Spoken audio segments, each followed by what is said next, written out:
seems centered. Are you way over there? No, it was off because of that banner on the right hand side. We're live. Hey, we're live. Totally live. Totally live. Welcome to another episode of the Northwest Brewmeisters. Yay! Excuse me. A little bit of the COVID. Whoa. I still didn't write down my hops. Okay. What? I still didn't type in the hops I changed. You need to type in your hops. Let's try that again. Welcome to another episode of Northwest Brewmeisters. I'm Jamey. I'm Steve. We are just two guys from the Pacific Northwest who like beer. Think you should too. And today we're brewing. And yes, we are not on our normal schedule. This is true. Right? We are. Excuse me. Uh-oh. I forgot how to log into the monitoring device. Oh no. So professional. So I professional. should turn the volume down too. So, okay, yep, the volume works good. That means we're hearing volume. That means our one viewer, who is us, is hearing volume. Nice. Nice, excellent. We are excited about that. our own viewer. That's awesome. Yeah, I don't know who's going to show up, because I know Nathan, he watches Kitchen Killers. Yeah, he has those things he does Saturdays. Yeah, and then so- our friends in the UK, they're probably in bed. Oh, Yeah. heck yeah. It's like, 3 in the morning there? Mhm. And in Czech Then again, it's Saturday. in Czech Republic, Czech it's Republic, even yeah. later. Yeah, Jethro. Yeah, I'll be surprised if we see him, our overseas friends. Yeah. Yeah. But Jade might be around. That's Who true, knows? But anyways, if you're new to the channel, welcome to the Northwest Brewmeisters, where we used to just talk about beer, and then we got tired of explaining the process every time, and so now we talk about whatever the hell we want. And we just happen to be making beer at the same time. By the way, hell is G-rated these days. It is. I have definitely seen it in Disney movies, kids' Disney movies, Hell? Okay. and on cartoons. Well, in German, the word hell means bright. Okay, so the bright we want. The bright. Yeah, hell is bright. So we're talking German now. Yeah. Yeah. All right. Excellent. So tell them about your beer. Steve is. I'm sorry, I interrupted you. Just go ahead. No, it's okay. But anyway, Steve. All right, go ahead. That- I need to share the broadcast Oh, with the no. world, so you go ahead. Tell them about your beer. So, I am, as the title suggests, I am still on my quest to make my IPA, kind of in the same vein of my strong ale that I, created from the ground up. It's become a staple of my brewing now. I really, really enjoy this beer. Jamie really enjoys it. I love it. I would pay for it. In previous casts, you would have heard it referred to as Resurrection Ale. There's a story behind that, but we'll get to that one day. Anyway, so I wanted to build an IPA that stays within the boundaries of an IPA, as per the National Subbeer and Other Association. I should know these things as a brewer, but I don't remember. Anyway, the reason I bring this up is there's a lot of beers out there on the shelves, great beers, and they'll be labeled as an IPA, but they're really, in my opinion, kind of outside the boundaries of what an IPA is supposed to be. Now, these boundaries aren't set in stone. Nothing's written in blood. But, if you look at a traditional British IPA, there's certain qualities and characteristics that are expected of that. Same with an American IPA or New England IPA and so forth. But some of these beers out there, they really kind of go outside the boundary, but yet still call themselves an IPA. It's like, oh, but the only thing IPA about it is the ABV and the super, spicy hops, So anyway, my thing is I want to create my own IPA recipe that I can call my own, that stays, within the boundaries and is enjoyable, obviously gives you a little buzz and tastes the way it should. And last two I made, they were very dry. They weren't hoppy enough. So I've changed up my hops a little bit, what I'm using for my bittering hops. I've changed up the hop schedule. Instead of starting at the 15-minute mark, dropping in hops every so many minutes, I'm starting at the 10-minute mark. And what that's going to achieve is the less time the hop is boiling, the less bittering it's going to provide. In essence, it's going to be more of an aroma or a flavor thing. Because I don't want to try to get into a discussion about alpha acids and all that. That's probably going to bore people. But the hops I'm using later in the boil have lower acids, therefore they don't counter the sweetness so much, but they add more flavor, more hop flavor and aroma. We should totally talk about alpha acids. Right, but I don't want to get into the science of it. Okay, Honestly. keep going. And then Jade I'm here. also- Say hi to Jade. Hi, Jade. Also, another thing I'm doing is that I didn't do the last 2 times. I'm going to dry hop, and that's basically where after the beer is made, after it's fermented, I'm going to transfer it into a secondary container, let it sit for. Well, we usually go for 2 weeks, but during the first week, I'll just let it sit by itself, and then the last week, it's in the secondary container. I'm going to add more hops to it, and and let it, let those hops kind of soak in there for the last week, and then I'll keg it up and we'll drink it. So that's my continuation of my IPA quest. We'll see where we're going. My ingredients this time are. You should tell them what's in it. Yeah, I have a ½ pound of Crystal 20, which is just a very light malt, and then a quarter pound of, I can't remember if I went quarter or half, of Munich malt. So just to give a little bit of character. So it's a very, very simple recipe as far as my specialty grains go. My hops are Magnum, which will be my bittering hops. I'll throw those in at the 60-minute mark, and then I'm going to use a combination of Cascade and Centennial in the last 10 minutes to boil. Probably about every 2 or 3 minutes, I'm going to drop in an ounce, and then cool it down and get it in the carboy so it can ferment. My yeast, almost forgot the yeast. I'm using 1056, which is just American ale, so nothing special about it really. It's your standard ale yeast for pale ales and IPAs. 2 pouches of that. I'm also using a pound of dry malt extract of Breeze Pilsen Light, and then I'm also using 2 tubs of the Breeze Pilsen Light liquid extract. So I'm going to have about close to 8 pounds of fermentables in there. So it should be kind of a strong kick. It's going to have a kick to it. I'm going to probably north of 7%, and I'll take readings throughout the brewing process and do the math once it's done fermenting, and I can determine how much alcohol is in it. So, as far as the name goes, I have no idea yet, because the beer is named beer will be named because of some kind of characteristic, like the resurrection now. Something had to happen or not happen, or maybe it has to do with the hops. So if this beer comes out the way I'm envisioning, imagining what it tastes like, if it comes out the way it should, then I'll figure out the name. It would probably just be finally. So right now we'll call this the unnamed IPA, part of Steve's quest for his personal IPA. I'm looking forward to this because I like IPA. Yeah, me too. So we should call attention to what we're drinking. I'm drinking an incredibly light beverage called I Finished My Beer, and Steve is still working on it. Here we go. So I gotta wait now. No, you don't. Yes, I do. You're already steaming. I am already steeping. I went up to 170 degrees because I forgot, because this is how Jamey brews beer. Steve is like a clock and a scientist, and he nails things, and it's just a miracle that Jamey actually produces beer at the end of the entire process. So I turn my flame off, and my timer is going. And how long have you been steeping? Because I'm probably going 27, so 3 minutes. Okay. I'm gonna give it more time before I turn on my fire. Okay. Yeah. So what I'm drinking is actually nothing we made. This is from a can from Founders. The same thing. Yeah. From Founders, they brew IPAs. This one's called a all day IPA. It's a kind of a light version of an IPA. So you might as well just call it pale ale then. It's low ABV. It's only like 4.8, something like that. Oh yeah, well, all day. You can drink a lot of it. So I also have 2 kegs. Well, what's left of 2 kegs of the Fadago Fog, which is I meant to ask Ben when I was there today if that's an actual Anchor Steam beer. Is it a clone of Anchor Steam or in the style of Anchor Steam? I think it's a style of Anchor Steam. I couldn't remember. I forgot to ask him. So Ben, Trevor, if you're watching, leave it in the comments. So if you've heard of Anchor Steam, it's a beer that originated in California, and one of the seasonal recipes that our guys make or put out was called Fadago Fog, which is in that style. We made that, and we still have some of that left, and I still have some of the and it's good because the Mac and Jack clone, the African Amber. Yeah. We'll have to do that too. Yeah. In fact, that should be the next one if you ever finish that. Wow.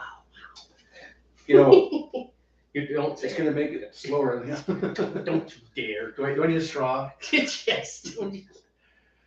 All right, so let's talk about my beer. So I'm making my Smokey Porter, which doesn't have a real name. It's a Smokey Porter. I don't have any beers. Figure out a name for something. None of my beers are named. I'm just gonna put them. It's a beer. St. Bridget's Smokey Porter. St. Bridget's. Everything's St. Bridget. St. Bridget, huh? So my patron saint is actually St. James. St. James. That makes sense. But I really love St. Bridget because she has a whole poem about wanting to have a lake of beer in heaven and drink beer with God. That's amazing. Yes, how can you not want? That is the saint, my saint. Anyways, Smokey Porter. So it's a porter, so it's not quite as strong as my Russian stout, which I think I put almost 10 pounds of malts into, or wort, or what. liquid malt extract. I put a lot of sugar in the stupid Russian powder, so the yeast has a lot to do.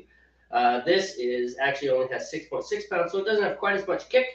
It is Y yeast 1098 today because They only had one pack. they only had one pack of Y yeast. And it's too late to do a yeast starter. A yeast starter basically is you supercharge your yeast. It makes it multiply like crazy. Right. And this is something I don't quite understand about yeast. They say if you don't, like if you're making a really strong beer and you only start with like 1 billion yeast cells instead of 100 billion yeast cells, well, it's always in the billion. Well, I think yeast can fatigue, actually. Yeah, they can fatigue, but I don't know because they're making babies, and those little babies make yeast, and they make babies, and then they're all making babies. Like it's a huge orgy. It's very indecent, really. I mean, this is, yes, a big yeast orgy. That's disturbing. I know, indecent, really. Who knew you would need X ratings on beer? But the point being, I don't understand how it gets fatigued, but I guess it does. So you want to start with enough yeast. If you don't start with enough yeast, you can get funky flavors and weirdness. And so usually with a big beer, you'll go with 2. We use these liquid packs of yeast, which is a bunch of yeast and then some nutrient, and you smack it. Did we smack it, by the way? No. We should probably do that. All right, time for Jamey alone early in the show. Packs are right here. Okay. We could demonstrate the smack pack. Oh, we could demonstrate the smack pack. Ooh, show and tell. I would say I'll agree with the smacks. you could toss one over here, but it would probably end up in my work. Yeah, that's not bad. Kind of like that little stuffed animal your daughter threw that one time. Yeah. Oh, she caught it for that. All right, so anyways, let's walk up here. So this, dear viewer, is a smack pack. And inside here, a bunch of yeast suspended in liquid. And somewhere in here, there's like a little nutrient pack that you smack, and it bursts, and it disperses the nutrient into the other liquid, and the yeast start doing their thing. So they are ready to go by the time you actually dump it into your carboy. And this is mine, and this is 1098. It's a boy. That's so much fun. That's how you smack it. You just literally smack it. Yep. Shake it up. I'll take these inside after we get them smacked. Or put it in the sun. They probably wouldn't eat. I've done that. I've killed my yeast before. Yeah, that was not a good day. It's like, oh no! You know, that beer turned out drinkable, but it was definitely it was not amazing. Good. Yeah, it was not good, not amazing beer. It's funny, one of my daughters, I can't remember if it was Bailey or Riley, was trying to do that. She was like, ow! I was like, well, you gotta give it good fun, you know? Gotta give it a good whack. All right, we are good there. Screw it. I'll just take it inside real quick. So, I don't think I got any further than the yeast. But let's keep going here. Gotta bring up my recipe. So I've got 2 of these tubs of grease, amber, liquid, malt extract. Love you too. I don't know why we're saying that on camera, but okay. I'm talking to my daughter. Oh.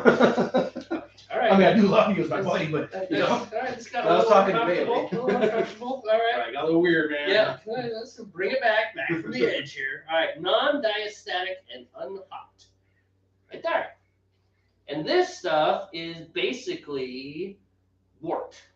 Wort being the grain tea that you make. Grain tea. That's what it is. Well, if you want to be legit about it, it's called wort. Because it's German. You know, I'm not so sure if I'm cool with you learning all this German, you know. In any case, we got the wort here, and it's basically quasi-dehydrated. It's just syrup form. Steve, you've got some dry, right? I do. And the DME is basically the same thing. It's just all, it's just 100% all the way dehydrated. All the way dehydrated. Yeah, it just looks like powdered sugar. I don't know if you can see it. But you can get it in. This is a 1 pound bag. You can get 2 pounds, 3 pounds. Hell, one of your beers is pure dry malt, isn't it? So the Newcastle clone is all dry malt, and the breakfast ale, which I made last time, yeah. That is dry malt extract. And part of the reason for going dry malt is you can, like, these things come in 3.3 pounds. Why it's 3.3, I don't know. Yeah, why the Such decimal? a weird number. but they are 3.3 pounds. Getting my timer ready. Probably because they make it in 10-pound batches and then divide it. And with the dry malts, you can get it in 1-pound bags. So if you want just a little more, you don't want 3.3 pounds more, which is a chunk of sugar. Right. You can dial it in. All right, let me talk about my grains, and then we will just continue on. First, Willamette. Willamette, that's what. That's right. So I got 1 ounce of Willamette. That goes in at the 60-minute mark. I believe that's a British hop. Yes, and it is a bittering hop, which a porter is a British beer. And then East Kent Goldings. I'm going to put that in. As opposed to West Kent? I've never been to West Kent. I think West Kent is called Cornwall. Oh. England is not that big, man. No, it's not. But the size of this state, isn't it? Michigan. Michigan, okay. Yeah. So, wow.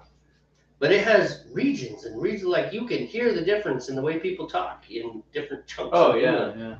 Very strange. I mean, London alone has different dialects, man. You know? London is its own beast, man. It's weird. I've never been to London. I've been to England, but not London, though. I only went to London once. You know, fortunately, everybody spoke, English. Yeah. It made it easier to get around. Sometimes it's hard to understand British English, though. Yeah, not quite as hard as Mississippian English. Oh, good Lord. Or Missourian English. Well, Missouri's not too bad. Mississippi, all right, look, if you happen to randomly be from Mississippi, I'm sorry, I'm not taking it back. Y'all need to work on it. Your southern twang it's not even a twang. I don't know what it is. It's like you got marbles and marshmallows in your mouth, and I'm not taking it back. Fix it, all right? You don't have to do a lot. I'm not saying you have to talk like somebody from New York or someone from California, dude. Or up here in the Northwest where we have absolutely... We don't really have an accent up here. No, we are the most bland, non-distinguished speakers in the world. It's like, hi, I'm from the Northwest. Maybe that's why I do so well up here, because I'm from Texas originally, and I don't talk like I'm from Texas. No, you don't. It's because you're partially German, or mostly German, and Irish. I'm Gyrish. Gyrish. Or is it Gyrish? It's Gif, it's not Jeff, so maybe it's Gyrish. It's maybe you're Irish. It's Deutsch because it's Deutsch, it's not German. If we're going with original the way it is. Deutsch, I like that. He's Deutsch. He's Deutsch. It's like, what is the little thing that you put on your beer glasses on the table? Is that what you're saying, a Deutsch? No, that's a doily. Oh, you're making fun of me now. Well, look, I don't care what your friend wants to do in his free time. If he wants to support beer glasses on his back, laying on a table like some fool. But I think Deutsch is stupid. Yeah, well, he's my friend, and I'm going with Deutsch. All right, and this little sketch has been brought to you by Absolute Nonsense. Tangent, and then we make it back. I still have not told people what my beer is. All right. So, Crystal 150, 7 ounces. So that's very dark. Dark, yeah. On the Lovabond scale. The Lovabond scale is a scale L-O-V-I? L-O-V-I-B-O-N-D. You can look it up on Google if you want. Basically, it's just a scale for darkness, and it does impact flavor. The colors are not making a grain into a different color is not merely a color thing. You're gonna impact the flavor. So it's especially if you're using roasted grains, you're gonna impart that roasty flavor in there. Right. So it's all gonna come out. So, but it's a porter, which porters, although originally porter and stout had nothing to do with color, in today's modern parlance. Pinky in the air. This is the most ridiculous broadcast we've done. Hey, as long as people are entertained, man. Well, I think we're background noise for Jade's. Jade, is it D&D? Because you said you were gaming. You turned this on and you're gaming, which we fully support. If you're playing D&D, awesome. I played last night. Right. So we need to know: are you a paladin or are you an orc? Do you like RPing or do you like combat sequences? We need to know. For a balance of both. Which edition? 5th edition, 2nd edition, 4th edition. By the way, I have no idea what I'm talking about. This is all just stuff that I picked up from Steve. I'm still not done talking about my beer. I am pathetic. All right, so Crystal 150. Golden Naked Oats, because I like to say the word naked. Go ahead and roll a performance check. What? She'll get it. She's a D&D player. She'll get it. Nat 20, fool. Bam. Touche. I knew that. All right, Golden Naked Oats, mainly that provides like a mouthfeel. So it's a full-bodied beer. Closer to milk than it would be to water. That's That's about the It's an way. interesting analogy, yeah. Well, I mean, Milk is that's, thicker when you drink it compared to Yeah. a glass of water. Beers are the same way. They're different grades of. yeah. So you can do it on from water to milk or heavy cream if you're one of those people that just drink straight heavy cream. Why? I'm not judging. But you know what? Hey, teach their own. It's delicious. You do you, Bo. Black malt, 12 ounces. British chocolate malt. Now that is more of a flavor grain than it is than a coloring grain. And that one definitely. We've done the regular chocolate malt and we've done the British chocolate malt. Ben and Trevor really sold us on the British chocolate malt. Definitely. Well, they said try it. We tried it and we're like, wow, we really like this. This is amazing. Yep, that's a good addition. And then Rauch or Rauch. Rauch. That's CH. Rauch would be SH. Or are we doing the Berlin German? Rauch. Rauch. Because the German word for I is ish, which is ICH. But you guys, depending where you're at, you can say ich or you can say ish. Right, Berlin is ish. I happen to know that.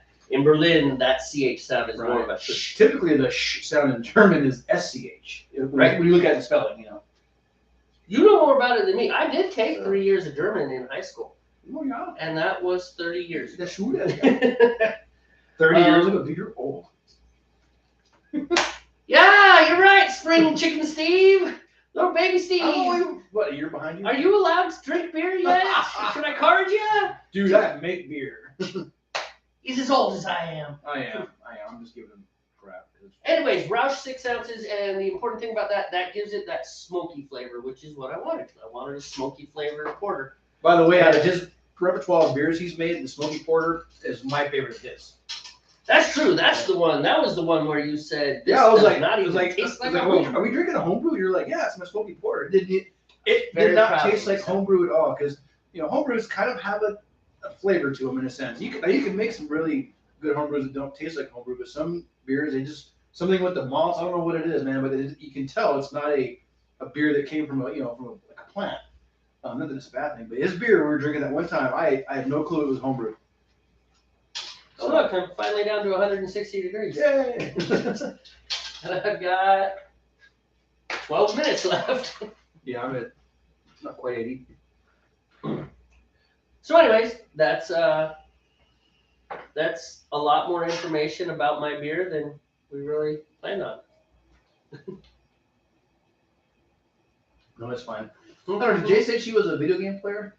I can't remember what she She mentioned once upon a time, she's like, I got you guys going in the background while I'm gaming. And she said gaming. said. Right. I don't know. I doubt it'd be a tabletop game because you need to listen and focus. She's probably playing on her console or computer or something. Right. Yeah, I don't know if it's first I mean, person again, it could shooter. be maybe she has friends over and they're all doing a hangout and we're the background noise, Wow, that's dusty. Yeah. Everybody grains are so dusty, man. Oh man, no, they are very dusty. In fact, if you get around elevators and stuff, Oh, like grain lifts, yeah. yeah, like actually there are some really strict rules on smoking because that stuff. Oh, it could ignite, yeah. Oh yeah, and I mean, so that there's just a little cloud, annoying hot cough, wheeze, sneeze, right? But just think of that on the industrial level, and someone lights a cigarette, and the whole thing goes 70 feet in the air, cloud of grain dust just going up at once. Yeah, because it's so dry, it makes sense. Yep, it really is. It's I remember, growing up because I grew up kind of in rural Montana, not kind of in rural Montana, absolutely in rural Montana.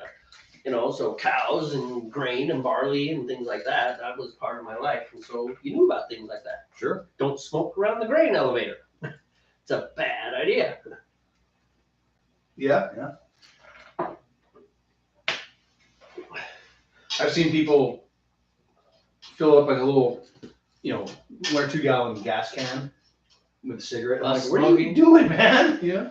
It's one of those things. So technically, gasoline vapors are heavier than air. Right, so it's not they supposed sing. to, yeah. And you've heard, you can extinguish a cigarette in a bucket of gasoline. Yeah, if it makes it to the gasoline. But if it doesn't make it to the liquid Right. and the fumes decide to ignite, Yeah. that's a problem. I believe the fumes are going to be more volatile just because of their nature. The properties of being a gas are going to be more volatile than the liquid form of gasoline. Yeah. And of course, what you're depending on is that it's the air, it's the oxygen to fuel ratio is correct.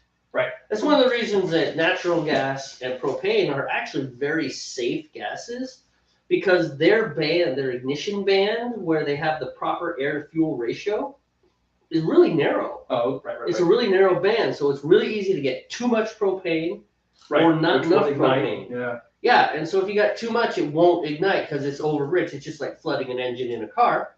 And then if it's not enough, well, it's not enough. And this, Jade, is Mr. Science Hour. Yes, this is so today's episode has been brought to you by science. Science, which billions and billions. Billions and you're going Carl Sagan. I like Carl Sagan. I was going Nacho Libre. I love that old TV show Cosmos. I never watched it. I didn't watch a lot of TV though. I mean, for a early 1980s documentary series, it was like ahead of its time, though. You know, this production of it was crazy. So. Yeah, my mother really didn't like TV, but you know, on the flip side, that was my dad. My dad was not a TV person. Yeah. But on the flip side, we spent a lot of time outside doing really cool things. And living in small town America, I mean, seriously, the border, like how far can you go? You know, I think some city kids, 2 blocks, 3 blocks. Right. Ours was how far can you make it in one direction and still make it back before dark? Before dark, yeah. That was the rule. Yeah, but you could make it a long ways on a bicycle. Yeah, exactly. Growing up as a kid in the 80s, I mean, yeah, I had limits, of course. You know, as I got older, they expanded. But yeah, by the time I was, we'll just say like 10, 11, it was kind of like you. I could, as long as I was back by a certain time, I could go where I wanted, you know. But when it was just my dad and me, you know, we were living on Fort Devens when he was still in the Army. Mm-hmm. I could go all over the base. I couldn't leave the base without permission, but I could go anywhere I wanted. I could go to any housing area, go see friends or whatever, you know. Well, that's an Army base. I mean, it was pretty big. It was pretty big, yeah. I mean, there's multiple housing areas just on the inside the gate. Inside the gate. Yeah. I don't know like the square mileage or whatever acreage of the base, but it was a good sized base. You know? I just know Army bases tend to be big land wise. Well, I know where I'm from in El Paso, Texas. Fort Bliss is huge. I mean, it is huge. It covers so much area. There's like 2 bases now. They have, you know, the original base was huge alone, and then you know the Army cleared a bunch of desert kind of out farther. I don't know what they're doing out there. Maybe maneuvers or something. Practicing desert warfare. It's ideal for that stuff. You know, where I'm from. Mining silicon. Could be. Yeah. They opened up they built a whole new housing area out there. You know, they really expanded the base. Yeah, that's where I want to live, in the middle of the desert. Middle of the desert. Yeah. On an Army base. Well, it's inside the city limit. They just cleared what used to be they had a town. Now it's all developed. You know. Oh. So they can leave the gate. They're in town. You know. Right. Oh, okay. Yeah. It's not like it's way out in the middle of nowhere. It's, you know, they just expanded what used to be the old edge of the city. Sure. You know, I like my old hometown, but it's just too blooming hot, man. That's the only reason, you know, I wouldn't want to live there anymore. It's just too hot. You know, that's one of the reasons that when we go to South America, I want to go to Argentina, and I don't want to go north of Buenos Aires. Yeah. It's like I want to go south. Go south, yeah. You know, right to the tip. I would like to go down there and see where Magellan was. You know, be like, oh, so this is what it's all about. Go hang out with the penguins for a little bit. You know? The Tierra del Fuego. Yeah. You know, that'd be great, man. All that fun stuff, which is still hotly contested between Chile and Argentina. Yeah. It's mine. No, it's mine. Mine. No, it's mine. Mine. Kind of like Sri Lanka. But they say it in Spanish. Greece and Turkey are fighting over Sri Lanka. You know? Are they still? Really? As far as I know they are. You know, I guess I don't know who officially owns it. Oh wait, isn't it Cyprus? Oh, it is Cyprus. That's Sri Lanka. Sri Lanka. Sri Lanka is by India, right? Yes. Yeah. Okay. Yeah, I was conflating. Yeah, Cyprus. I meant Cyprus. That's yeah. Greece and Turkey still. I mean, there's a line across it, and you know, don't cross that line. It's like, how can you have an international unfriendly border on a chunk of rock that you could drive across in 2 hours? Well, isn't the Rock of Gibraltar kind of like that? Isn't it shared by a couple different nations? I don't know. I think you're right. Though. It's contested. I've passed it a few times when I was active duty in the Navy. I think Argentina still isn't. Yeah, I've seen the Rock of Gibraltar. I've gone through there because my first 3 cruises were all med cruises. Yeah, deploying from the West Coast. My first 2 were med cruises. Yeah. So yeah, we went. Yeah, we did Greece 3 freaking times, man. over a course of 2 deployments. Yeah, I went to Rota, Spain on my first deployment. That was pretty cool. Mm-hmm. Almost got stabbed. Oh, you really? I never went to Rota. I went to Benidorm and Palma. and then a different deployment with the Tarragona, which was the on the mainland. Mm-hmm. Mm-hmm. So you almost got stabbed by gypsies, huh? Tell the story. Oh, it's not that. There were people coming towards me, and I'm pretty sure they were gypsies. They told us, be careful of the gypsies. Yeah. They said that. It's They like, when you go out here, do not mess with the gypsies. I'm like, okay. And I ended up on a street, alone, in Rota, Spain, walking, and these people started walking towards me, and I started running, and that's the whole story. Oh, okay. But I just like to say I You're was just like, gypsies. No, I was actually a pretty good sailor, and I figured out quickly, take the MWR tours. Yeah. Especially after my first tour, it's like, this is stupid. I made it 200 yards from the boat.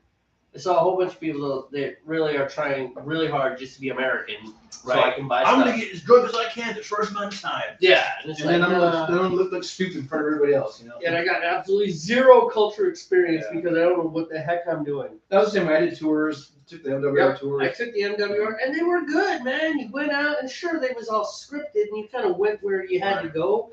But it was fun. I saw a belly dancer in Dubai once. Yeah. And I got to tell you, that girl went up on her toes, right? So not ballet, right? Not on the tiptoes, which is just ridiculous, by the way.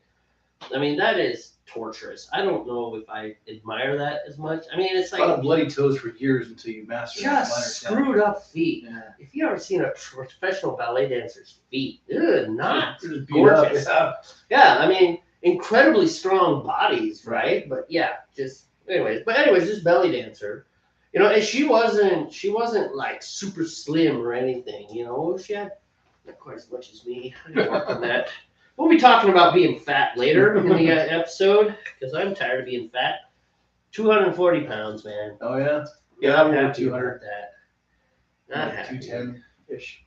Anyways, this girl goes up on her toes, so she's like, you know, on the balls of her feet way up there, and stayed there for 20 freaking minutes while doing this gyrating dance thing.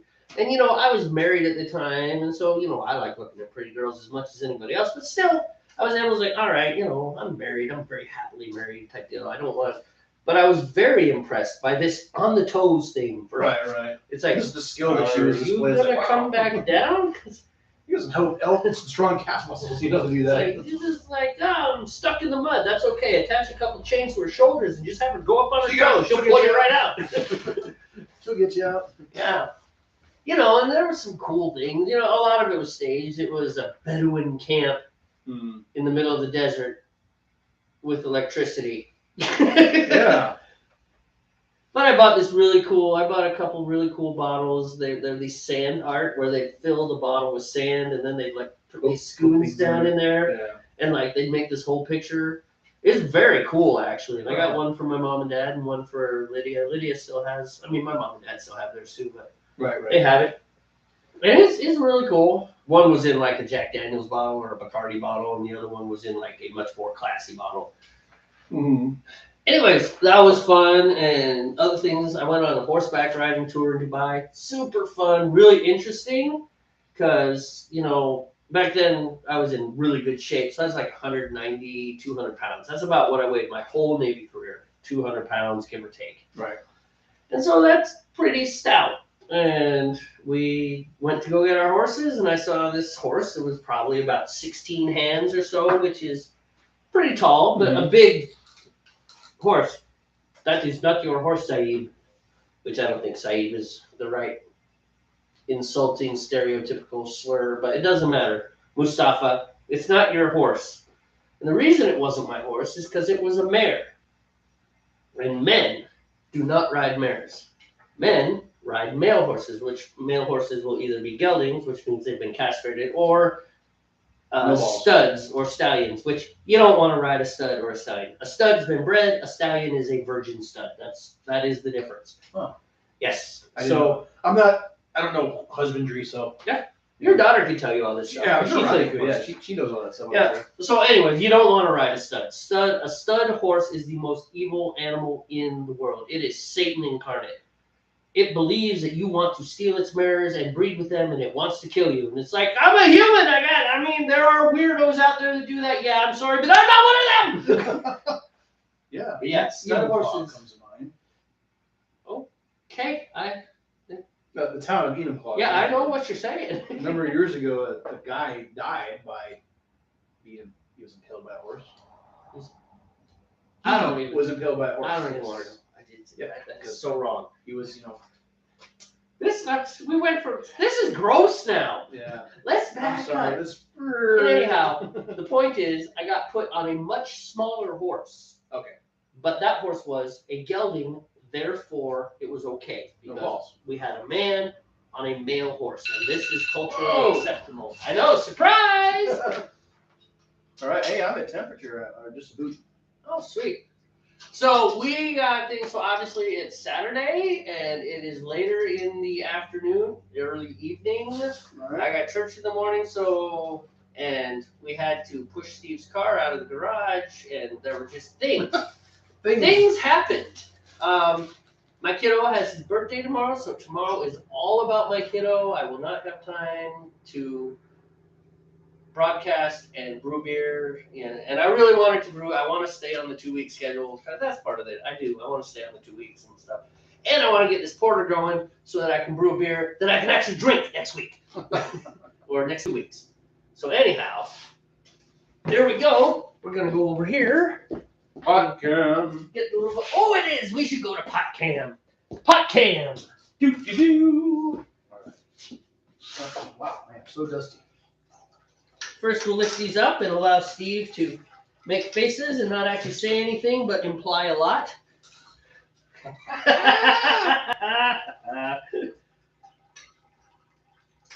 right, I need my timer. There you go. All right, let's do this.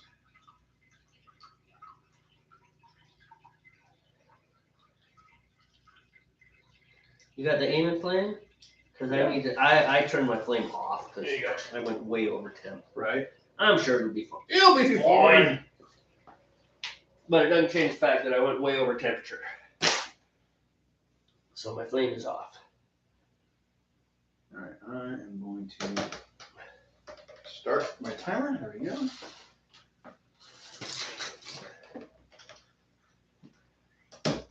Okay, that's one.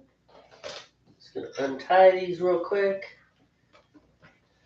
That's two. All right. Don't need this anymore because I'm just going for boil. We can physically see what happens. Going for boil. Going for boil. I've got a good flame. Temperature appears to be stable. So I'm going to go with that, man. I'm going to roll with it.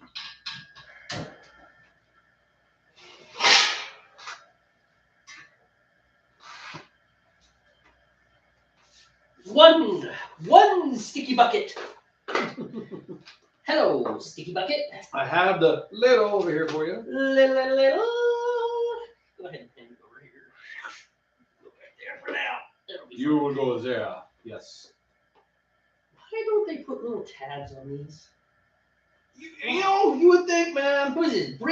Breeze. What the heck, man? How hard would it be to put a little tab? Little tab on the tin foil. It'd be cool. It might even get less sticky when we're trying to open these things. You know? Yeah, we don't like being sticky. Sticky is not cool.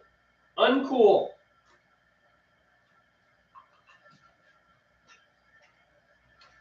I mean, how hard is it to put the tab? Just a little tab. That's all I'm talking about. Just a little tab. I just scorched my arm. That hurt. Don't do that. It's too late. I did. Oh. And I'm sticky. Do you need anything for your arm? No. I just singed it. Ooh, here. All right. The goop. I better get this going fast. Because that wasn't scorched or you realize I'm doing it exactly backwards. But I want to get moving.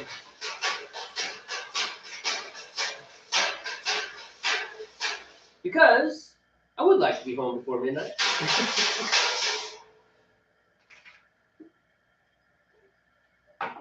overrated.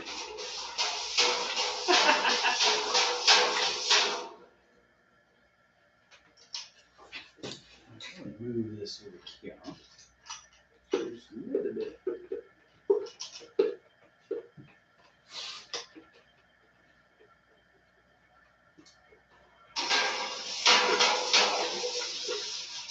Any comments from Jamey? No, I'm pretty sure we're background noise for. He's still there though. I'm cool with that. Yeah. Thanks for hanging with us. Yeah, thanks for hanging out, Jay. Maybe somebody else will show up, maybe not. You know. Yeah, I mean, we're off our normal schedule, so We're way off. way off. It is what it is. Life happens, you know. Right? Like we were mentioning, if we made $100,000 an episode, it's like, I'm sorry, Timo, your birthday is on the 26th of June this year. But we're not making money from this, and so No, this is fun. Timo's. You know what? Actually, we are making money in a sense because if we were to buy the equivalent of our beers off the shelf, it would be way more expensive than what we spend on a kit of beer. You know. Okay, so I brought, how many beers did I bring over yesterday? 4? 4? Yeah. I brought 4 beers, and I bought a case minus 1 bottle of Newcastle for Wendy, right? $65, round numbers. That's what I spent on that. That'll last like what? How much did this cost? I don't remember what yours cost. My kit cost 75. So I'm probably north of 75, but that's 53 12-ounce bottles of beer that we're going to get out. Right. Yours. So that's 106 bottles of beer we're going to get out of both our kits. Right.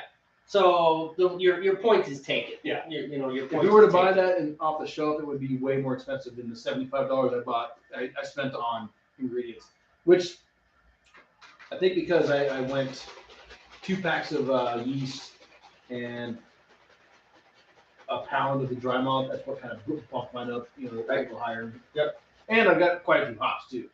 Yeah, my hop schedule's a little more complex, so. Exactly. Well, I was just saying, if we were making income, it's like, I'm sorry, Tim, this makes us income. You like that cable TV that we suddenly started watching? Yeah, that's because Dad makes a fool of himself in front of X amount of people on YouTube every 2 weeks. I might have to turn my fucking thing off. It's getting toasty in the upper bound there. It didn't exceed it, but it's close. How much time I have left? It's up 23 minutes on my boil. Or my steep, I mean. I'm still trying to get to boil, but right. At least I didn't spend 10 minutes talking, which is my usual stance. You usually have to remind me, hey, I know you started earlier, but now you're just wasting time. 6:30. You'll be fine. It'll be fine. Sticky. Still sticky. Ouch! Did you send yourself again? Hot spoon. Oh, yeah. Not too hot, but just hot spoon. Hot spoon. Just kind of gotta keep moving your hand, Move the hand. You know what? I better write that down. Oh, no. What? I think I threw away my receipt. The receipt from the Blue Supply. I don't remember what the exact weight of my grains were, man. It was kind of a large stack, so I want to say it's probably close to a pound. Didn't you do it off your recipe? No, because when I looked at my recipe, I didn't have the seeding grains on there. Ooh, so what did you do? Design it on the spot? Yeah, I just, I asked Ben, I said, I think last time I used Crystal 20, he's like, yeah, that sounds right. And then he said, if you want, you won't go along with some Munich malt. I'm like, do it. So I forgot how much you put in there though. This is like a hip shot. Well, it's kind of a hip shot. It's close to what I had the first time. Because what I had on my notes was all my hops. I had all my hops and my my yeast was noted. But for some reason, I didn't note the seeding grains. I don't know why. Maybe I was drinking. I don't know. I'm pretty sure they've got to have a record of it down there. So if this one is good, then I will. Ben, if you're watching, leave it in the comments. Well, I know it's Crystal 20 and Munich, but I just can't remember the ratio. I want to say it was a half pound to maybe half a pound. I'll stop Ben. He'll be able to bring it up. In a couple weeks, we go back and get our next brew supply kit. He'll be able to bring it up at sale. Be like, oh yeah, you got this last time. That's pretty important. Because he was actually, but before I got a hold of you, I was like, well, I know you want to do a Smokey Porter. I said, I didn't know if they had your Smokey Porter on file. And you brought up whatever you made last time. I was like, nah, it doesn't sound like it. Which I guess was your breakfast ale. Yeah. So apparently the computer has your previous sale, but not Doesn't go that far back, you know. No, the one they have on file, as in like on a regular card that they can pull up, That was Newcastle, right? Yeah. Yeah. There's To be noises honest, outside. what's that? So I'm hearing noises outside, but it's not my family. They went to the store. And they're also doing some horse thing. Pretty sure. No? I don't think they're the horse. I mean, it doesn't mean they're not going back, but I know Randy wanted to go to the excuse me. She wanted to go to the commissary and kind of get a jump on some of the typical Sunday grocery day shopping that she does. Because she wants to go hiking, her and maybe Lisa, I don't know. Well, anyway, one of her friends are supposed to do, they're going to take the kids with them and do some hiking. But she didn't want to be stuck dealing with the grocery store when they could be out having fun hiking. Yep, I got you. Spoon is still hot. Yeah, she should probably take it out of there. And you can wait for it. Just saying. What do I just say? The physical gesture I want to throw at you with my hand, I will not, because we haven't hit PG yet. It's not ready. We're doing good. We're doing good. We can change it really quick. No, you didn't. That's good. I like G. G is good. I like being wholesome. Look, dude, we are never going to get America's children to drink beer the way they should if they can't even watch the broadcast. Well, don't you mark it as adults only? No, I don't mark it as adults only. I just mark it as not for kids. There's a difference. Not for kids means it's not necessarily intended for children. Okay, Adults, right. It's not adults only. It's not cartoon. Whoa. And trust me, all joking aside, we don't want to market it. No. You don't want to market for kids. We're not marketing beer for because children. then later on, when we do slip and the F-bombs become important, the S-bombs become important. Suddenly it's like, okay, you broke the rules. And it's like, and no longer kid friendly. Yeah, and then it's like bad things happen. But we really don't want to market beer to children anyway. It's a joke. Yeah. So anybody listening, it's a joke.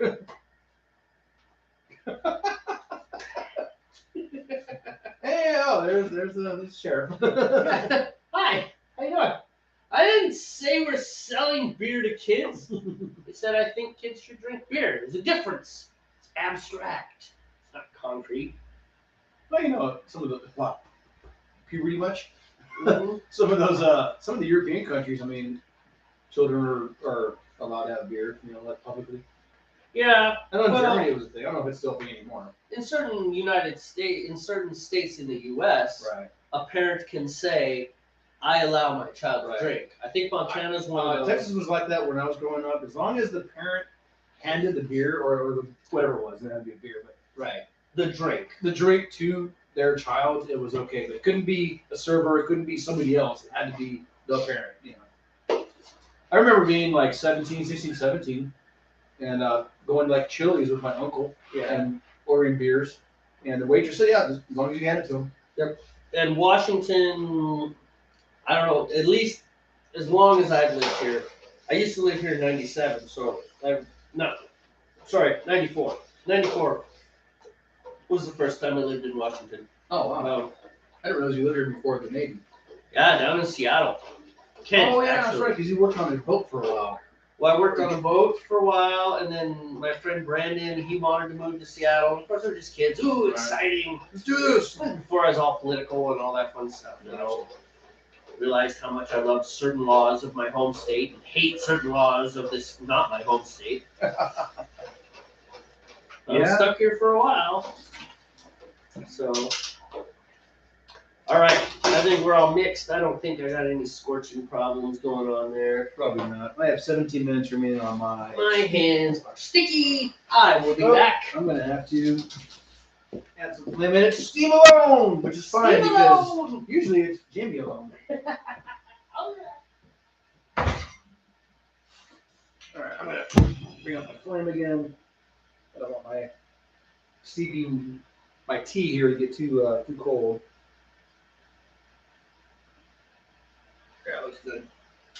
All right. Now I want to maintain between 150 and 160 degrees Fahrenheit.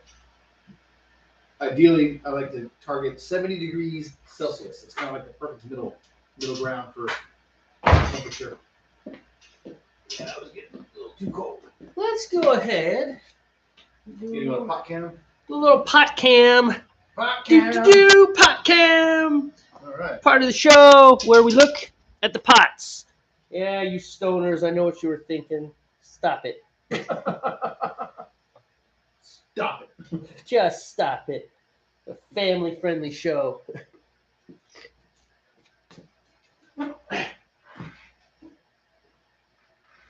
So, if I can get some of this foam off the top, you can see how dark mine is.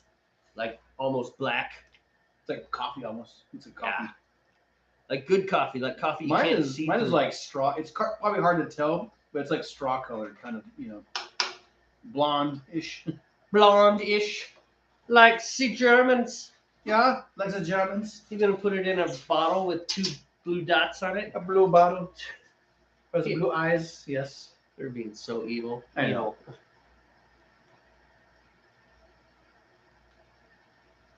You know what's crazy is those boxes left, and now we should have room to walk behind the computer, but we don't. Yeah, for some reason you pushed everything farther back. Yeah, I think I did that. That's my fault. My fault.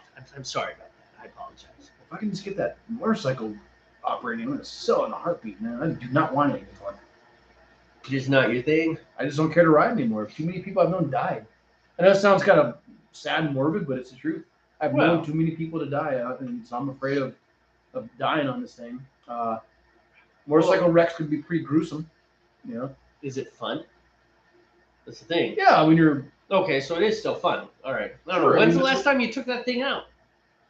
2010. Okay, that is 13 years, man. Exactly. Well, I was gone a lot too, so it was stored. True. It was stored. I was deployed a lot. I was, geobachelor down there in California, Mm-hmm. and I had to go rescue it from my cousin Right.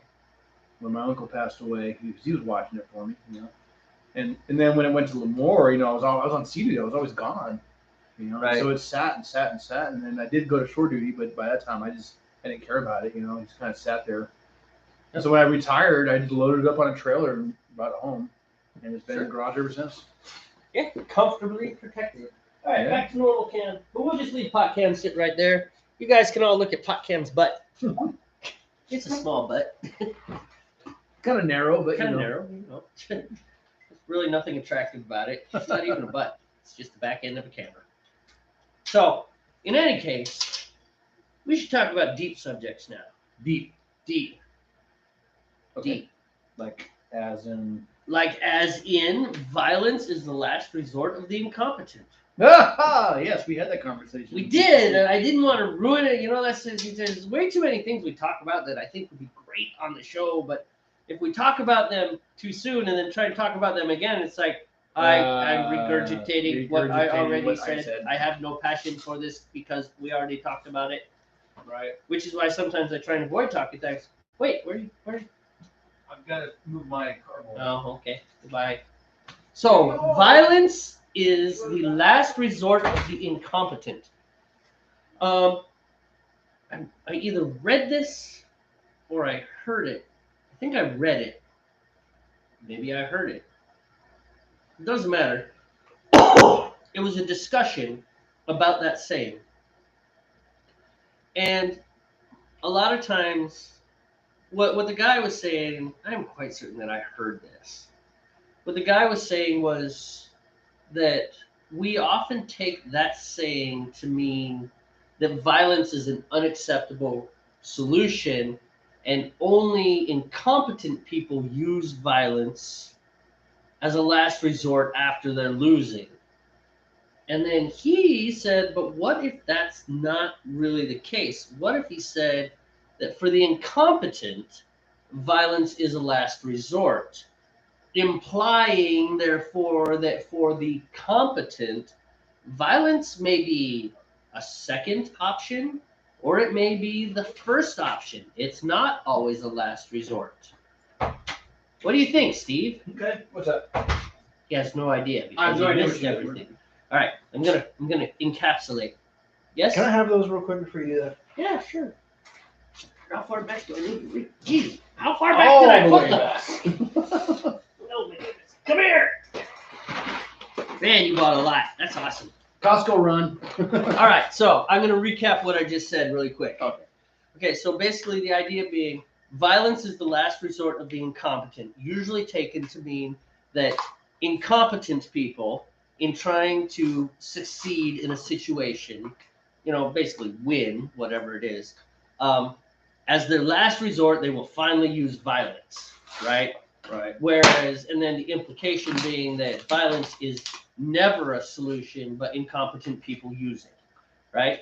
And then the alternative interpretation of this saying, violence is the last resort of the incompetent, is that maybe it's like for incompetent people, violence is the last resort. But for competent people or people who know what they're doing, maybe they understand, no, violence actually is a solution and it comes earlier in the process. It's like always diplomacy. It's like, no, you needed to go to war 2 months ago. Right. Like take the thing with ISIS. I mean, that should have been recognized right away. It's like, oh, no. You need to gear up. You need to lock and load. You need to get the cruisers into the Gulf. You need to get the planes in the sky. And we need to eliminate these people. They will not negotiate with you. They are religious zealots. They believe that their death on the battlefield is a good thing. You cannot negotiate with a person like that. By the way, I have a little bit of respect for someone who has belief that strong. Right. I really do. I mean, it's like, I disagree with that, because there's one thing to say, I will die for my religion. It's another thing to say, I'm going to put a pilot in a cage and burn him to death. That's kind of screwed up.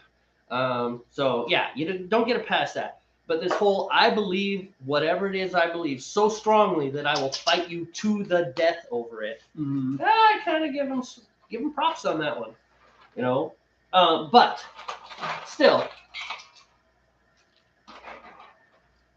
it's okay. It's mainly beer that's all over this garage floor, so I'm sure we're okay. Right. Certainly no oil or anything, so. No, we mopped all that up ages ago. Anyhow, so it's an interesting thought. We should have, as soon as ISIS became a problem, we should have hit them. It's like, oh, speaking of hitting them,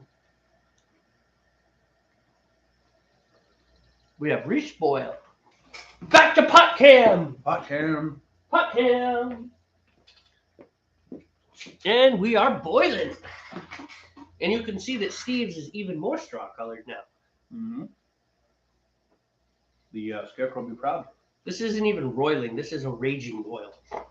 Kind of at a raging boil.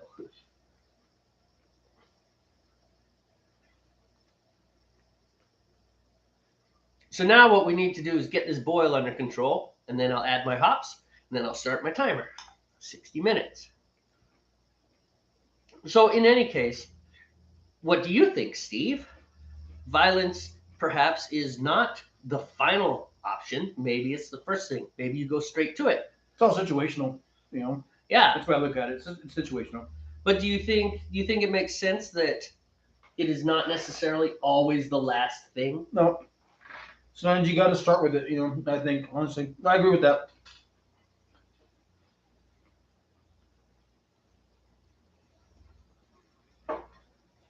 I think if not the first option, then maybe sometimes the second option, as opposed to like a fourth or fifth or sixth, Yeah, well, as in the last resort, like you've already boxed yourself into Right. a corner type deal.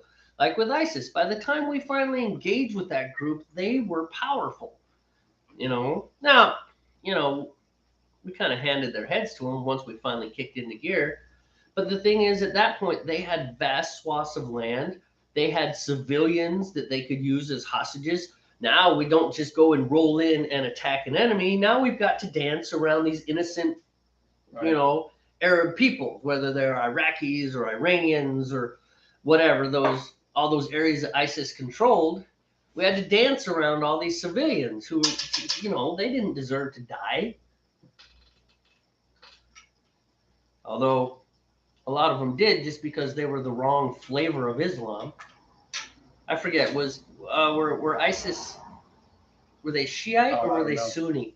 I don't remember. It doesn't Yeah, matter. I know they kill each other all the time over that, so. Yeah, I don't know who was who, like what their Right. what side they were on.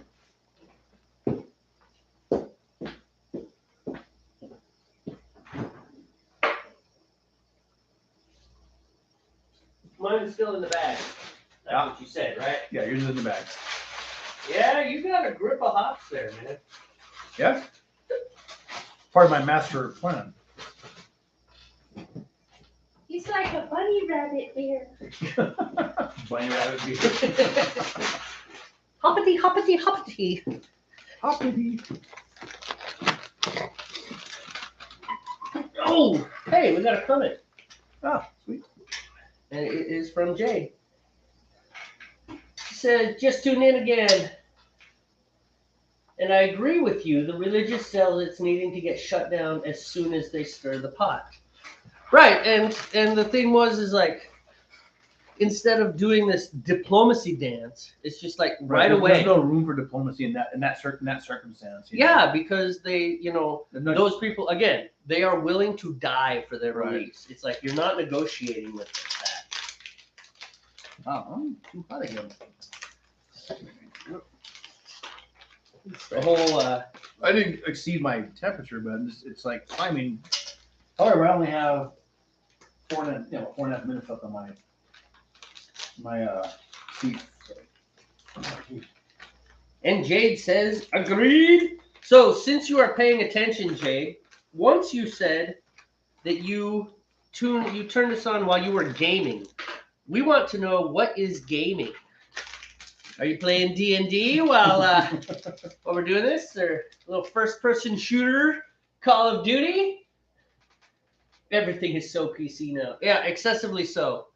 And I understand being, sensitive, I guess. I mean, you don't have to be a jerk. Right? I mean, I do believe that we should be civil, but sometimes have to be assertive, maybe. State of Survival. Oh yeah, okay. That's the one with tomatoes. Yeah, I've never played that. I know that on the mansion they have a group that does that. Yeah. Well, I don't know if he still does, but I know that Peter actually made money playing that. Oh really? Like Yeah. Stream or something? Or? Yeah, he was streaming, and it was actually the State of Survival company. Oh. Here, good. Ouch, that hurt. Burned myself again. I am good at this. You are on fire. Yes.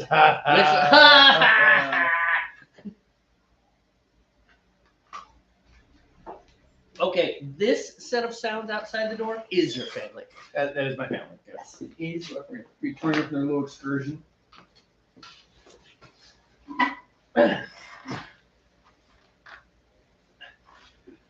So yeah, that's oh shit. Oops, there we go. PG.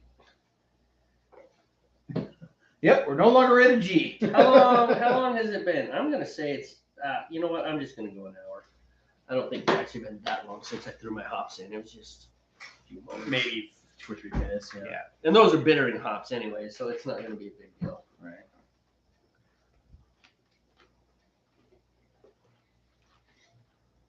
Here we go. So yeah, that was deep discussion point number 1.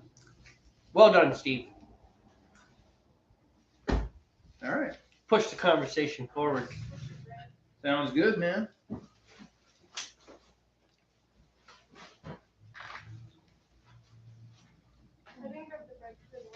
My eye itches. This is very important for the viewers to know. Probably shouldn't use my middle finger to scratch it. Now I think about Did you that. just flip off the camera? Pretty much, the entire world. I'm sorry. I didn't mean that. Oh, and now Jade's gone. Oh, she had to go. But there is another viewer there. There are 3 people I'd watching. say, is it not us? Yes, no, we would make 2. Jade okay. and us is 2, and there's another one There's another there. viewer. Oh, bye, Jade. Yeah, we'll see you when you get back. She said she's coming back. I know Oh, she's... cool. How's Yes? What? I have been busy regaling and talking intelligently and exploring deep philosophical and... I'll drink my beer now. That's right. You have time, man, because I'm about, my keeping is about up anyway. So Well, I got a 1 good- minute. 1 minute. The So. boil is under control. We're doing well. Yeah, we can. Are we on a pot cam still? No, we're on regular cam. I can't tell because we got the second coming of Christ in my window here, and then I have my sunglasses on, so I can't see the screen. I know. We do need to build a studio to do this in. That would be really cool. In my basement, if my basement wasn't filled with crap. Why don't you just rent a space somewhere? Yeah. Once we start like actually getting money from this, maybe. Yeah. If we ever start getting money from this. We also need to finish at least one of the songs on the album, and then we could have that be the opening to every show. We could just hit play because you can do that, like an opening, and be awesome, and be a video. Well, what's of left beer to be bottles. done of what's already been recorded? Obviously, I know we still need to finish that one part for mine. But what's Vocals. left? It's all vocals still? For the other Vocals. ones? It is vocals. That is all that is left for Drink 'Em All. If we get the vocals down, we could actually mix that and make it happen. All right. Well. In real, if you ask me, the heavy part, the heavy lifting for Better Beer Through Metal, I think is the heavy part, as we've come to call it. Yeah. You know, the really fast 16th note rhythm guitar portion. Yep. I'm gonna laugh if that drops and splashes, unless it hurts me. It might scald you. That's hot liquid. It would get all the way over here too. From that height, it would be a bad splash. So, that and the lead guitar part. Yeah. That's what I think the heavy lifting on Better Beer Through Metal is.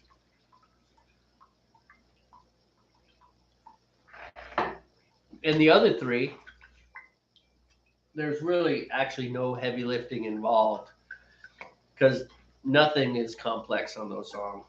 They're just simple bar songs. Mm-hmm.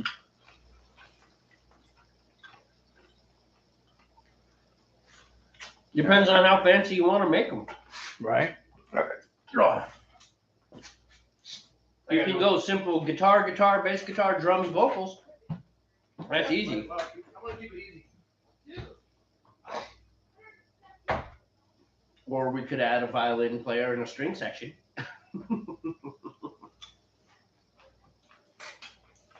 So, back to Jamey alone. Let's go ahead and go back to pot can for a bit.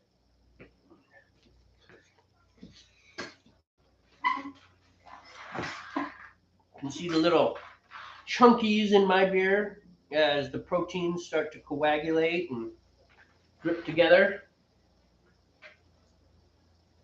Still got, looks like 45 minutes until I add my next hops.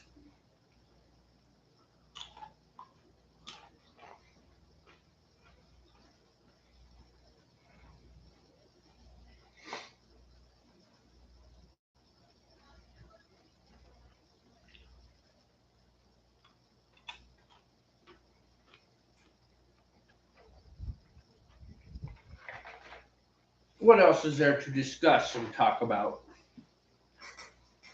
Tomorrow we're going to see Elemental, which I have to admit looked kind of interesting. Of course, it is not without controversy because apparently Disney has decided to include a non-binary character. I have found this. So Buzz Lightyear, the movie, which was not a very good movie. I watched it. I was not impressed. But in Buzz Lightyear, the right, if you will, the political right, freaked out because of a lesbian kiss. That was a big deal. And I did see it. And I don't know. It didn't really strike me as something worth freaking out about. I think people tend to freak out on whatever thing it is that they oppose or something. You know, left, right, or center. We tend to freak out about stupid stuff. So, I'm gonna go watch Elemental, and hopefully it's gonna be a fun movie.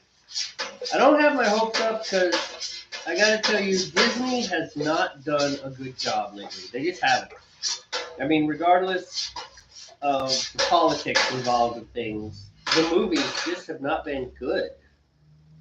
I mean, what do you think, Steve? Yeah, I haven't been impressed with any Disney movies lately. Like in the last few years.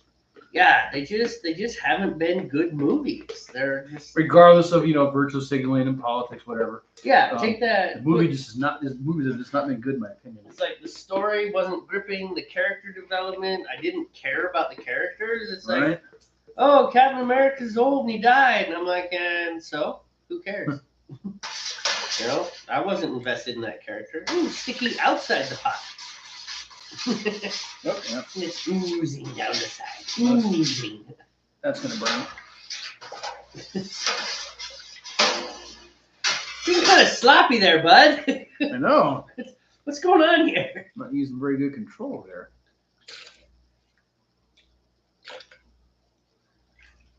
I know how you kids like them sloppy. Sloppy Joes.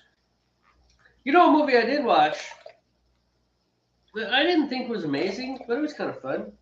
I watched Black Mass the other day Oh yeah, you were talking about that. with Johnny Depp. Johnny It was, Depp, it was the Whitey Bulger story, and the reason I watched it mainly was because our friend Yoko from Japan, Uh-huh. her husband Joe, he used to live next to Whitey Bulger's cousin. Oh, really? Wow. Yeah, and he would cut through her backyard, and she would yell at him, and he would flip her off. And one day there was this guy standing there, and he flipped him off too, and it was Whitey Bulger. No kidding. Whitey Bulger, #1 FBI wanted, top list. Osama bin Laden was the guy that knocked him off the #1 slot, Jeez. and my friend Joe flipped Flipped him him off. Hey, F you. Yeah. I mean, he was a kid, right? So he was like Right. a 12-year-old kid while he's running through this. But it's still funny. It made me laugh. So anyways, I watched it. You know what I think the problem was? Is that there was really a lot that could have gone into the movie. And I think it was too much for them to cover in the amount of time. Oh, yeah. And I think they focused, it really was not the Whitey Bulger story. It was really the John Connolly story. And John Connolly was the FBI agent who apparently was a childhood friend of Whitey Bulger. Oh. By the way, Whitey Bulger's name is James, Jimmy Bulger. But anyhow, if you don't know who Whitey Bulger was. Anyways, so John, if you really watch the movie, what it really focused on was not so much Whitey Bulger, but it focused on the way that the FBI turned kind of a blind eye to what Bulger was doing. Because this John Connolly guy kind of had his superiors sold that Whitey Bulger was this amazing informant, and they were getting all this information, when really the truth was that John Connolly was getting a lot of kickbacks from Whitey Bulger, and the FBI was protecting Bulger because he was a quote unquote informant. So Right. the truth is, Whitey Bulger played the FBI. He really did. Is he still alive? I don't know if he's still alive, but they caught him in 2011. Oh, okay. Yeah, they caught him. Anonymous tip. So what was he? Was he a hitman or something? Or No, he was a crime lord. he was He was a Don, but of course, okay. he was Irish because he's Southie. So South Boston is South Boston, Irish. right. North Boston, those were the Italians. Okay. And that's how Connolly made his way in. As per the movie, is that he was talking to Whitey because apparently Bulger was like, I hate rats. They all hate rats. Everyone hates a rat. Nobody loves rats, right? Which I get it. But he said, you're not a rat. You're forming an alliance with the FBI to get rid of the Italians. So this was 1970 something, where okay. the Italians and the Irish, they didn't like each other. Now we're in 2023, it's a little different. The Italians and the Irish, they don't like each other. Obviously, it's not different at all. Some things never change, no matter how PC we get. Right, Jade? PC. She got a little PC comment there. Yes. The Irish and the Italians, they still don't like each other. You know, kind of like the Marines and the Air Force, the Army and the Navy. None of us like each other. In any case, it was just kind of interesting. It was a fun movie, but I really think they bit off too much and they didn't focus on Bulger as much as they focused on the FBI. Even there was a lot of stuff about what Bulger was doing. I don't know. Kniff? Yeah.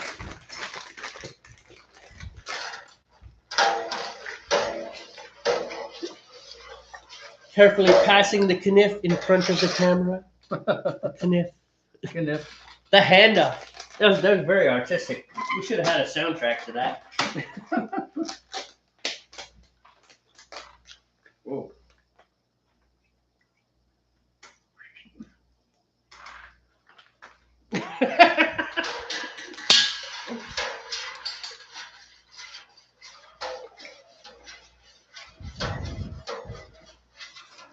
Anyways, long and short, it was interesting. It was a kind of a fun movie, and Johnny Depp did a good job, man. He made the character really freaky. Oh, okay. You know, he's just like, I know very little about Whitey Bulger beyond this movie and what Joe Phillips, Yoko's husband, told me. You know, but the character was very menacing. You know, when Johnny Depp played it. Johnny Depp is actually a really good actor. Apparently a very poor selector of girlfriends, but a good actor. Yeah.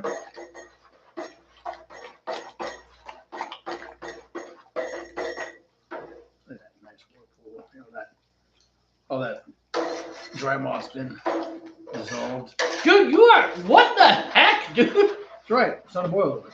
Okay, then you're right. You are right. It is still beer on your garage floor. True, but it's okay. It'll be fine. You'll be fine. All right. I need the flame on.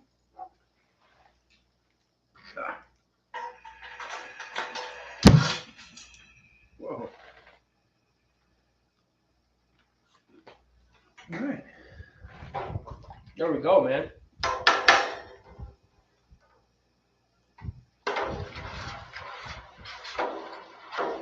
I think I scorched the bottom of my pot. We'll see. I doubt it. I did have the flame on You did. So you're probably for okay. a while. So I had to go in and do something, which means I'm going to need to go in and get my hops thingy thing. Oh, the little meshy hops thing. Yeah, the meshy thing. Get that dry. I should get one of those eventually. Yeah, they saw them at the. I saw one today at the shop. Oh yeah. I didn't catch the price. I just noticed as I was walking. I'm like, oh, one of those meshy things.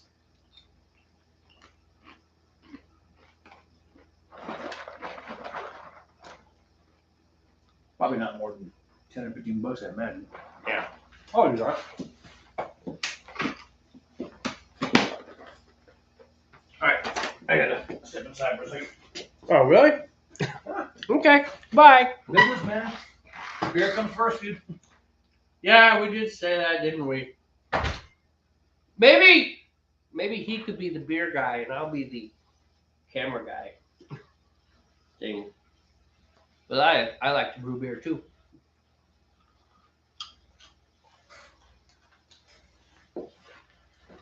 So movies. Just haven't thought, not a lot of real great movies coming out. And the movies that I look forward to, they kind of disappoint me when I watch them. Hollywood, you need to do better. You just need to do better. That's all there is to it. You need to write better stories, better character development, and make them shorter. Holy crap, man. I do not have 3 hours of my life to devote to a subpar story. If you're getting that much of my life, I want it to be a good story. It needs to be amazing. And you haven't done that, not in the longest time. And it's not just Disney. It's nobody. Nobody has really done a gripping story. And The Princess Bride. That was the last great movie I watched. No. I really like Crash. Any of you seen Crash? Crash was a good movie. It had Brendan Fraser, and Sandra Bullock, and some other folks in it. Um, it was a really good movie about implicit biases and racism and stuff. But the way they told it, it wasn't preachy. You know, it was really well done. The way they told it was just like, this is just the way people are. Because like even like the black characters and the Latino characters, even they were racist in their own way, right? Not so much, and nobody was portrayed as evil really for being that way. It was just like, this is true. This is the way that black people feel. This is the way that Latino people feel. This is the way that white people feel. And it wasn't that they were just racist based on racist. They just had these things in their background, and they saw the other people, they saw the other races, and they just reacted naturally that way, you know. And I thought it was a really good movie. The way it portrayed racism within people without making any of the characters monsters or just jerks. You know, they weren't just racist jerks. You know, they were real characters that you could empathize with, and you can be like, hey. Anyways, that was Crash. I thought Crash was a great movie. Steve almost made it back onto the camera right there, but apparently all he wanted was a pretzel. Yeah, good pretzel.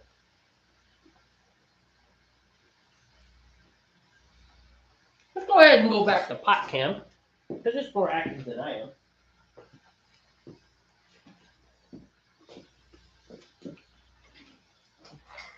And what we really need to do is watch Steve's work, because Steve has this habit of leaving, and then suddenly his work explodes. So I'm gonna move now, even though you can't see it because you're just looking at these two pots boiling away. I've got half an hour left until I need to add my next hops. Oh, there.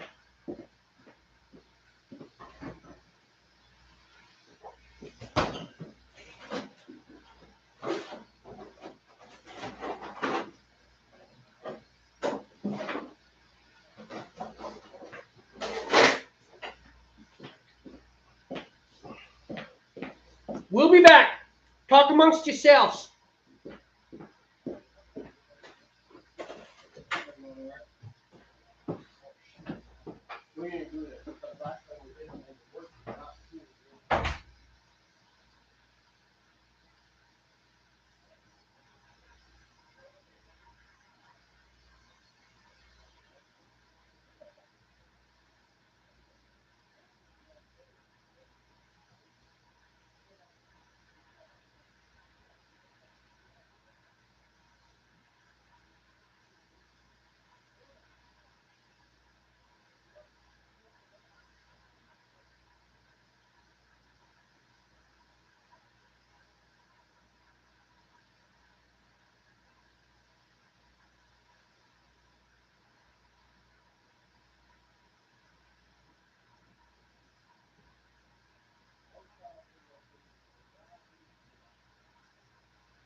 All right, seriously, y'all keep an eye on Steve's boil.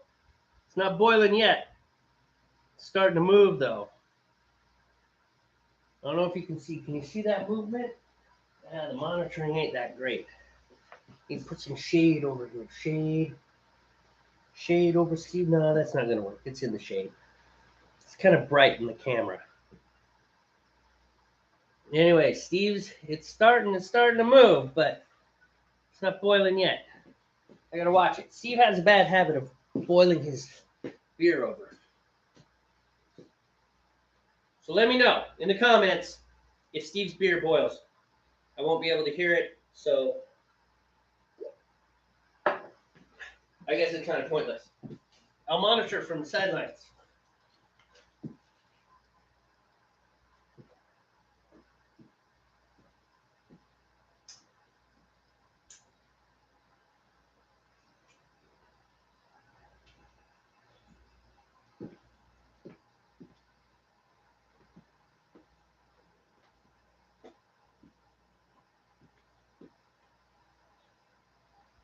We really need some music on this show.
All right. I have good news. Yes. It didn't boil over. Good. That's amazing news, actually. I've been watching it. 'Cause that's usually, you know, par for the course. man. Oh, I gotta go sanitize something. I gotta go. You might do want to something. get your carbohydrate stuff ready Oh. because we're gonna be. Yeah. Your boil's probably coming to an end pretty soon. I have got 35 minutes left. Like I said, you're still gonna want to get things ready. You're not right. scrambling. You're right. What in the heck? I guess you're right. All right, you need beer though. We do need beer. We're low on beer.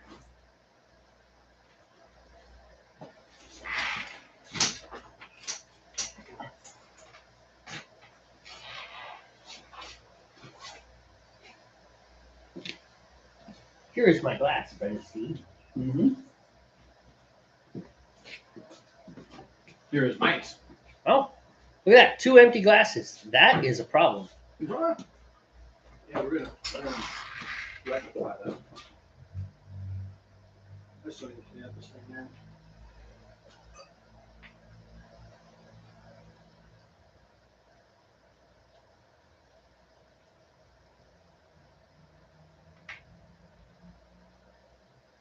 Yeah, mine is pretty nasty too. I gotta clean out the bottom. We spilled beers in here.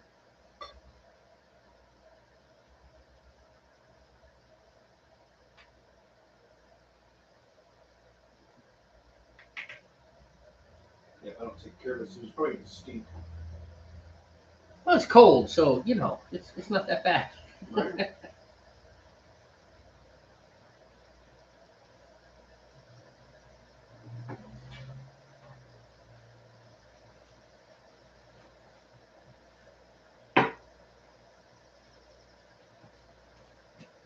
Thank you, sir. You're welcome.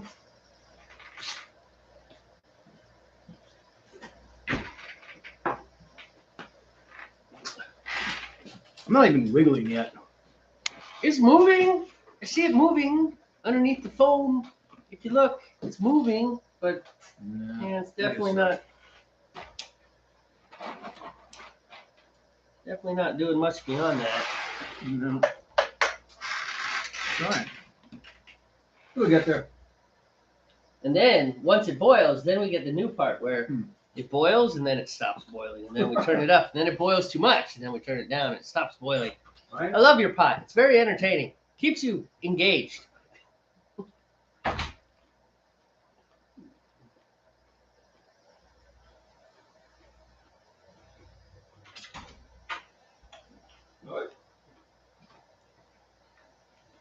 you coming out here?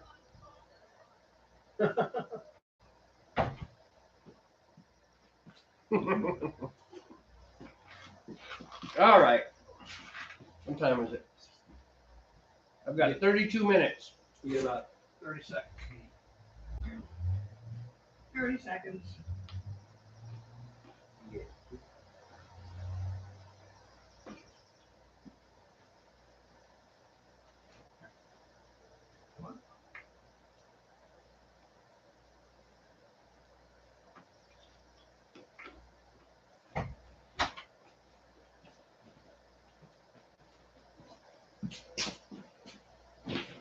Oh, I sat down before I wasn't done yet. All right around. I need my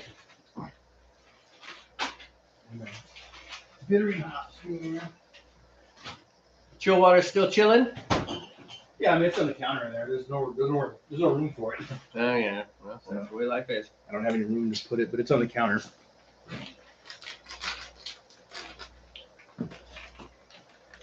We just chill more when we, instead of stopping at 80, we'll take it all the way to 70 when we use the wort chiller.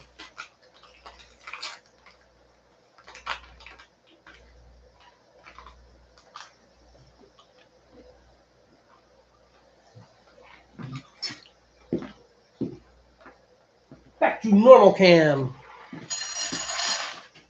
Normal cam.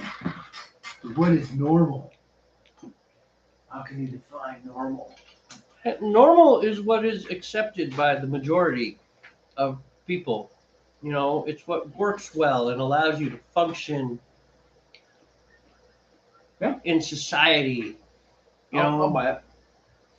I think there's use for the word normal. Normal is a useful term. You know, when you get too wrapped up in that, then you drive yourself crazy like Nietzsche. You know, that was his thing. Is he got so wrapped up in his, you know, it's like, what is this? What is that? And he just went, and he broke. It's like these terms are useful. They're worthwhile, you know? Sure.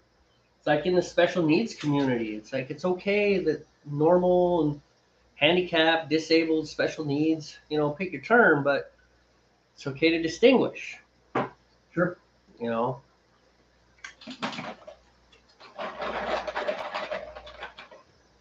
We need to invite people who disagree with us more. So there's something to debate? Yeah, right. Something to debate. It's like, how do you feel about this? I agree completely. Oh. Okay. Well, so there you go.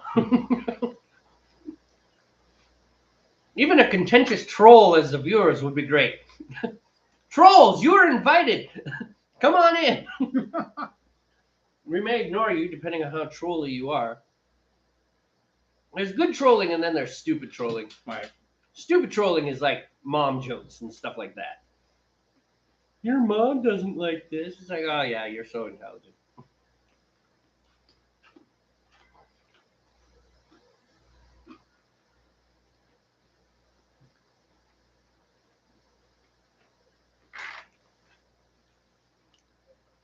It'd be really cool if your pot boiled sometime before next week.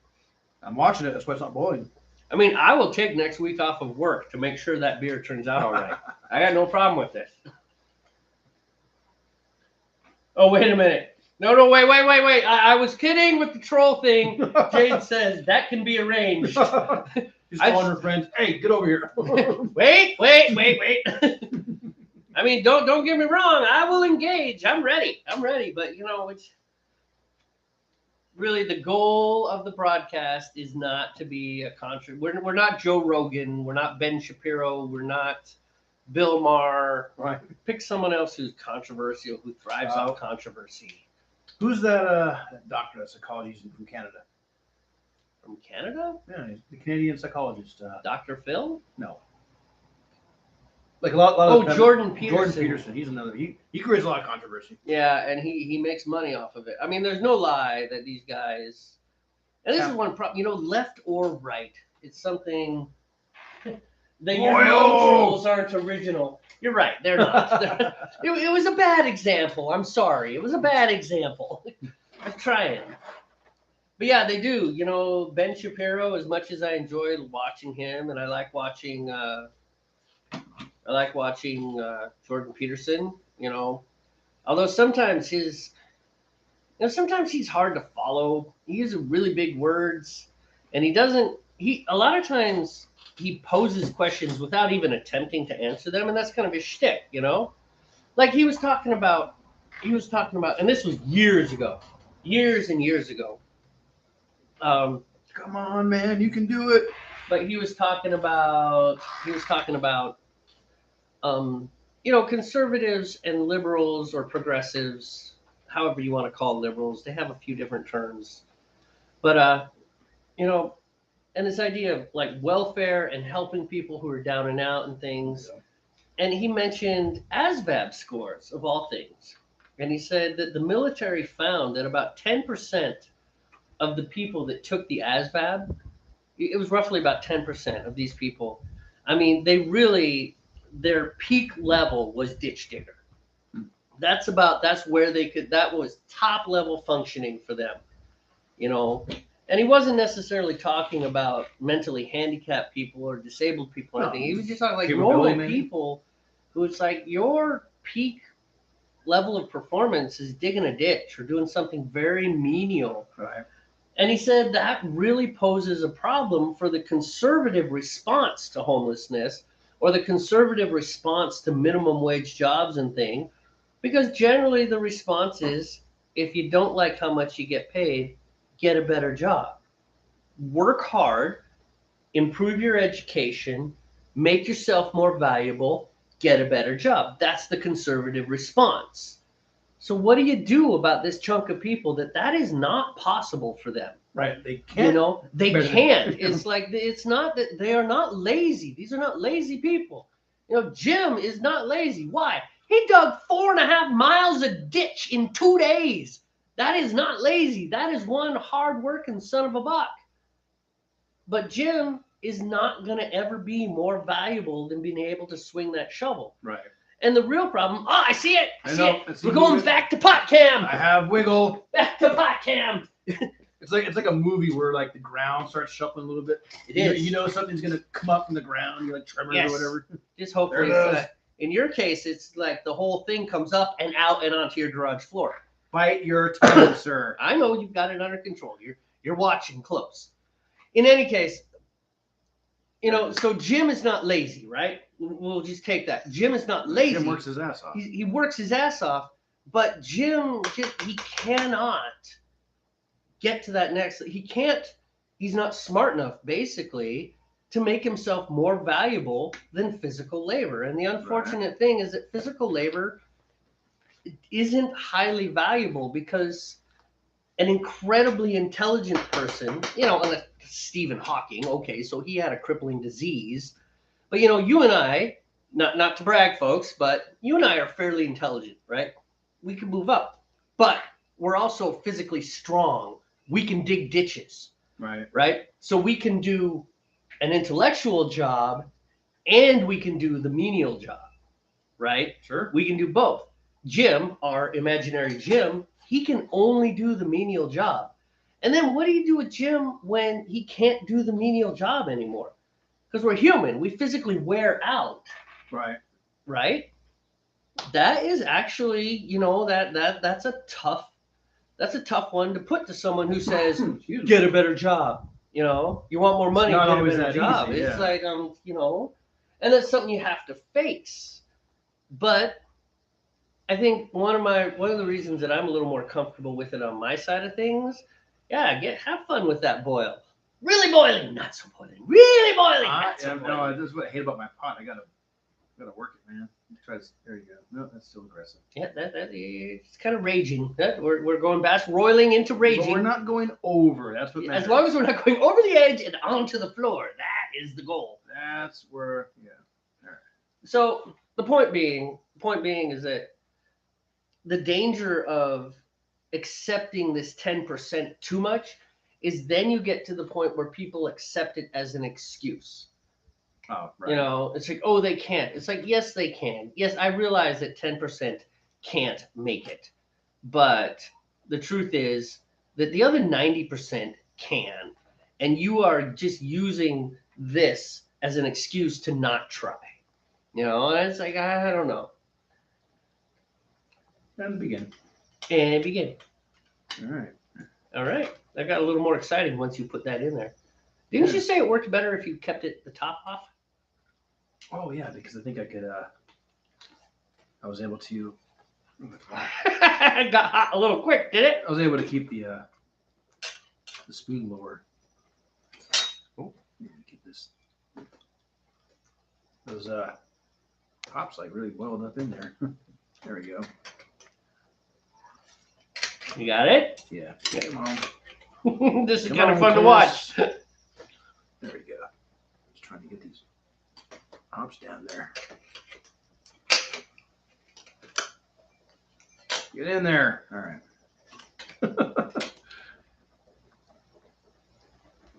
It just doesn't want to play today. I can do this. Get it kind of off the center as well. There we go. Ooh, ooh, oh. Look at that. Almost.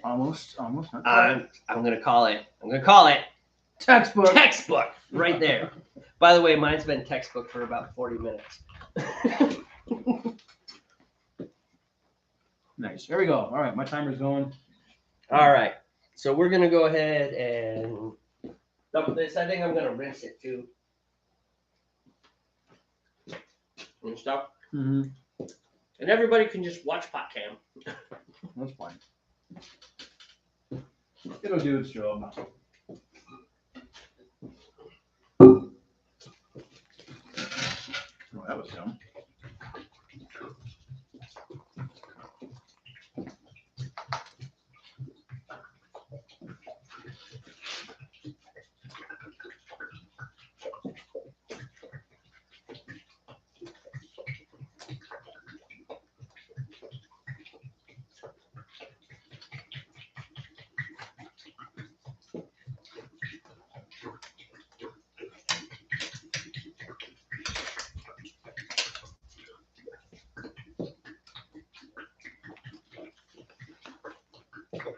There you go.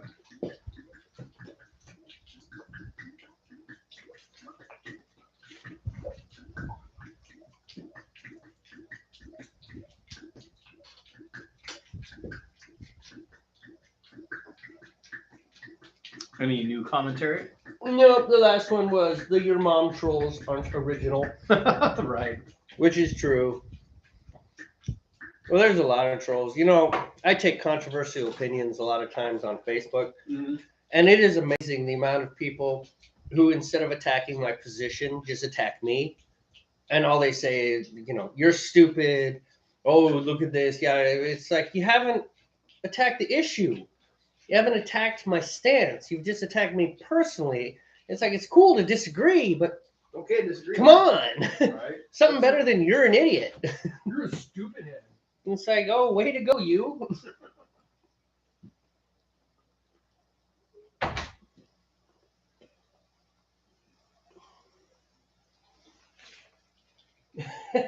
No originality. You are so right. Well, I think partially they get angry, you know. And the truth is, man, you know, it's like you know, you have recognized that you don't enjoy being part of the social media milieu. Milieu? Is that the word? I don't enjoy what? Melee. You don't enjoy being part of that whole social media arguing type thing, right? Not at all. and you find yourself actually getting angry at the idiots. You know, if that's your personality type or if that's the way you're bent, don't play. Yeah. You know,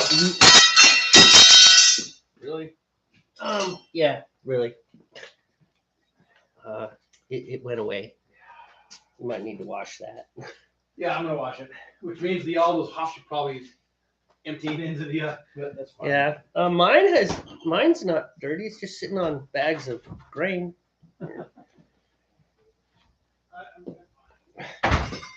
This is Steve's life. I like trolling the think about the children, folks.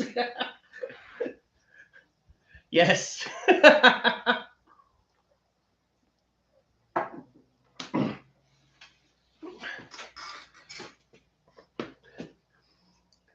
Yeah, well, you know, the thing is, for one thing, is like, do you think they really care about the children? It's like, no, it's just ammunition to try and guilt you.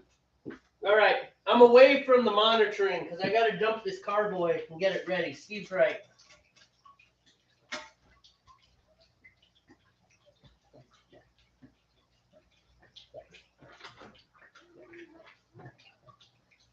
Steve, Yeah. what about the children? What about the children? What about the children, Steve? That was Jade's last comment. Oh. She said she likes trolling the "what about the children" folks. Oh, gotcha. Yeah, maybe not a whole lot of this came out of there. Yeah, maybe it did. Good deal. And now you have a clean spoon. Yeah. Doesn't that make you feel good? What about the children? What about the children? I'll tell you what, if the children drink more beer, they'd be in a better place. Not backing up on that. I don't disagree.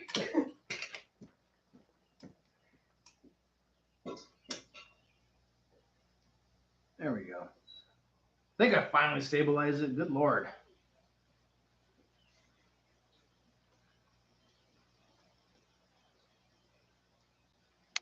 All right. A little solo time.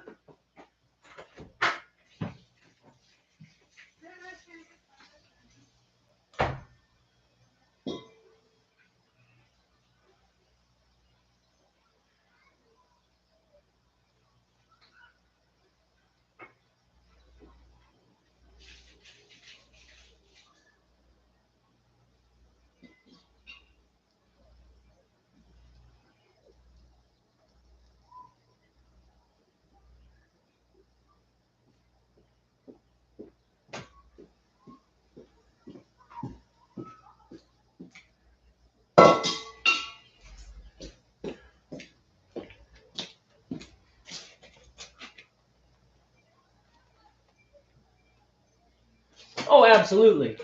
Some do, but most don't. I mean, it's just, I think particularly people in the public square, there's a lot of emotional manipulation that goes on. And instead of arguing their argument based on whatever merits they have, they try and guilt people who don't agree with them. You know? And it happens everywhere, whether your controversial subject is climate change or racism, homosexuality, transgenderism, you pick your topic, pick your controversial topic. Some people, I think they truly care about the people involved in whatever, thing is. They truly care about gay people living fulfilling, non-harassed lives. They truly care about transgender kids, which I have my own views on that. Let's not go too deep into that one because that is controversial and that can turn into a flame war really quick. Point being, I got my views on that, but they think that by offering, therapy that allows kids to change from one sex or gender to the other sex or gender, they're helping them. They truly do. Most people, it's socially cool, and so they jump on the whole emotional manipulation thing, and they cite a bunch of studies to which there are contradictory studies, but they don't accept the contradictory studies, and you have to accept their studies. etc., etc. Yeah, exactly. Just gatekeeping. You're right. And so I don't know how we got on this subject, but that happens to me a lot. We're just talking about controversy and arguing and things. But the truth is, if you can't be so confident if you if you accept these flaws in your own argument, suddenly you can't be just so cocksure about things. You're just you suddenly have to take a step back and say, okay, so this is a weakness in my position. We need to examine that. And sometimes you hit the point where I've hit this point with a few of my positions in life where it's like, you know what? I've really tried to understand these various things and these various micro not microaggressions, but what's the word I'm looking for? It's just these small exceptions to the rule. And for some things, I've just hit the point where I'm like, nope, you know what? That is all BS. It's not. Let's just back up to the more simplistic thing. Let's apply a little bit of Occam's razor here. The most simple explanation is usually the best. And you roll it back to that, and then you're like, no, this is where I land. Not on everything. But on certain things, it's just like, that's it. It's like, that is where I land. And I'm kind of done I'm done accepting these small, nuanced, or very complicated arguments against my position. And like I said, we don't need to get into the too deep of positions because then we can just absolute flame war things. And I actually agree with Steve. This broadcast is not about controversy. We can talk about intelligent things, but we're not going to flame war. Unless there's a your mom troll out there. In which case, bring it. Bring your mom trolls. Your mom went to college. My mom did go to college. Mom did twice. go to college too.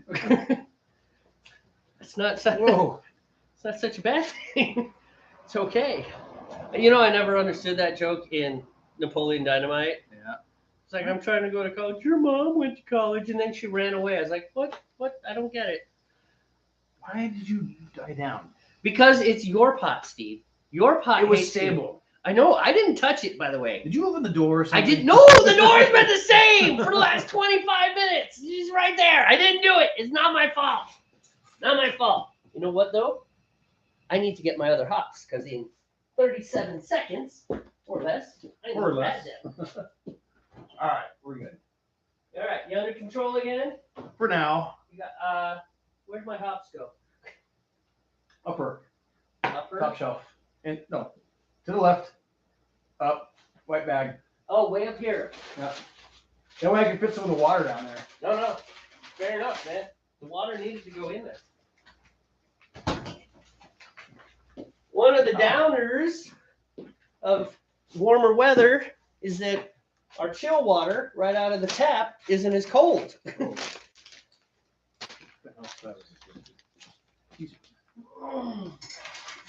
Wait. No, agreed. It's not the platform for that. Yeah, right. I mean, we don't have to be bland and talk about the weather and the fact that Steve's pot always boils over. I mean, we can go deeper than that, but we don't need to. What? Why does it boil? Because it hates you. I told you. I don't know. What did you do to your pot? I think your pot hates you.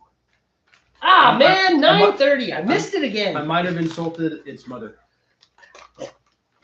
With your mom joke, Your mom was a teapot. Your mom was a kettle. Well, yeah, what's wrong with that? I'm a kettle. My mom was a kettle. My dad was a kettle. It only makes sense that I'm a kettle. Yeah, everybody's a kettle. I'm a kettle. You're a kettle. Wouldn't you like to be a kettle too? Yeah, that's a song right there, man. Yeah. Do it. Right. That's a reference. Dr. Yeah, Pepper? I got it. Okay, no. Good. I referred it to the if I can brew, you can brew. Everybody can brew. True. Okay, here's one that you can respond to since you have more time. Steve, you are going nuts there. Steve, Really? I know, dude. There's no medium. It's one extreme. It's either not boiling or it's really boiling. Okay, yeah, I know. Okay, so focus on that. But in the meantime, answer Jade's actually kind of cool question. What you got? Out of curiosity, how many different types of beer have you two made? Oh wow, I didn't keep a tally, but at least as far as styles go, I mean, we've probably at least made 10 to 15 different kinds of beers. Right. Well, so You know, some of them was like a one shot. It's like I didn't like this one, not making it again. But you know, well, let's just go down a quick list. I mean, we made pale ales, we made porters, we made stouts, imperial stouts, IPAs. Well, let's look at my Belgians. I've got my list here. English strong ales. Yep, that's Resurrection Ale. We've made lagers. Mm-hmm. So here's what I've got. I got a Smokey Porter, so that's a porter, and I make that more than once. Breakfast ale. Breakfast ale, which is we made a Bock. We made a. Yep, I've got a Scotch ale. Scotch ale, which is a type of beer. So now we're about 10 or 11 or 12 now. Right. You know. Blonde Bock, which a blonde Bock is actually a lager, not an ale. I've made a blonde ale before, so. Right. Stouts. I made variations on stouts. Made several variations on stouts. So yeah, we're probably closer to 20 different styles. A winter spiced ale. Winter ale. That's right, my winter ale on it. Yeah.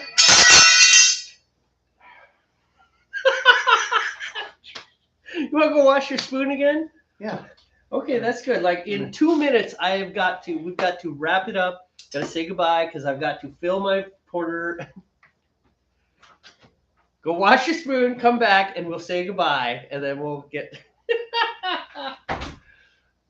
Point being, Jade, we have made a lot of beer, and a lot of different styles of beer, and I think that's the thing that we have fun on. So your average beer brewer, yeah, I know, poor Steve. Your average beer brewer makes about 8 batches of beer a year. Steve and I make 26 because we do this every 2 weeks, which means we have to drink a lot of beer, and it's kind of showing. I got to do something about this. I'm a little chubby, so come back next week. I will be like half a pound lighter. I'm gonna go for that. But we got 1 minute. In 1 minute, we have to say goodbye. In 1 minute. All right, here we go. Hey, Steve. Spoon. So this is content. Good content. And look, now my boil's weak. Yeah. Oh, it's good. It's a good guy. I don't know, man. Hey, Jade. So in the next 5 minutes, I have to fill my carboy with chill water and get things ready. And and then my boil's going to be over. So we're going to be boogieing. So We're going to be all over the place. yeah. Fair enough. I know nothing about beers, so I figured I'd ask for once. Cool beans. We made a lot of beers, and we like to make a lot of beers. We're adventurous. We like Steve said. Some were like, that's not a great. Maybe we're not going to make this again. Some, like Steve's quest for the IPA. I mean, that's a little bit funny, but his previous IPAs, he's an IPA guy, right? Steve is an IPA guy. Yeah, that's his preferred beer. I like stouts, porters. I like brown, strong, heavy beers. Steve likes IPAs. I'm pretty happy with my stouts and my porters. Steve is still chasing the IPA. The IPA is apparently it's hard to make. But we made everything in between, and there's this like, let's try this one. I'm thinking about making a savory beer with like rosemary and thyme and things like that. Who knows? It might be horrible. A smoky cheeseburger bacon stout. Yeah, one of my former coworkers, he moved on to other places. He brewed with rosemary a few times. He was telling me about it. So sometimes it's like you never know. You might find this really cool thing, or you might just pour it all down the drain. Yeah, pretty much. All right. Hey, you have a great weekend too, Jade. Yeah. Thanks for hanging out. So we are the Northwest Brewmeisters. As always, thank you for being here. Thank you, viewer number 3, whoever you were. Thank you for hanging out for almost 45 minutes at least. Nice. Tune in and probably playing D&D or could be State of Survival, or maybe they're pooping. People poop while they watch these things. Yeah, could be happening. Don't tell us if we don't want to know if you're pooping. Don't. There's too much information about things. Anyways, as always, relax. Don't worry. Have a home brew. See ya. All right. Am I gonna be stable? That's no. Am I not stable? Heck no, you're stuck to that thing for the rest of the brew. Right. Goodbye.